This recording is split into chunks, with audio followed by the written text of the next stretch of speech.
This is a fast exam. This is the right upper quadrant, and I agree that the right is definitely positive. You can see it more prominently here in Morrison's pouch.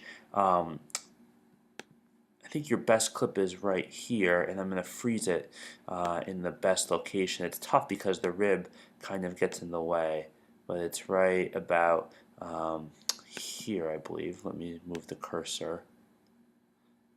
And it's this part here where this to me is more demarcated. So I agree the right upper quadrant is definitely positive.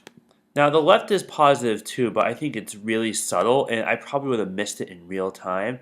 I'm going to slow down the clip and look here at the splenic tip right about here. And you can see that there's that anechoic triangle that shouldn't be there, and that is concerning for free fluid.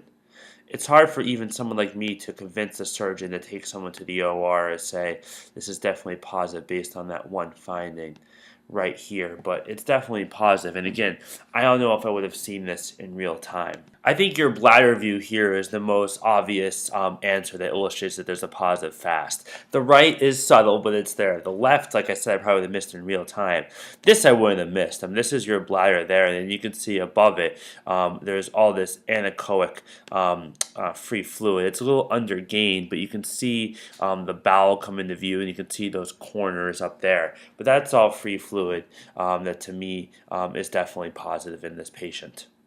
The last thing I want to touch base is when you're looking at lung slide and look for a pneumothorax, you can't have your depth this deep. This is your pleura line here, and you can see it's only 2, maybe 3 centimeters deep. I am someone who likes to use the curvilinear probe. Some like using the linear probe. But if you use the curvilinear probe, which again I do, you have to decrease your depth. You can't be at 22 centimeters like you are here, because it's really hard to see if there's lung sliding or not. And the way to really look at the pleura to see if it's shimmering back and forth is to decrease your depth. Here you've gone from 22 to 18, which is improved, but keep going. Go to 6, go to 9, whatever you need to do to really focus on the pleura. But I agree in this clip here, I don't see any clear lung sliding, but I would have preferred to have had it with a decreased depth. And to me, when the pleural line is only 2 centimeters deep, you have room to work, and you can definitely decrease your depth. So, long video. Hope it helps. Let me know if you have any questions. Thanks for saving.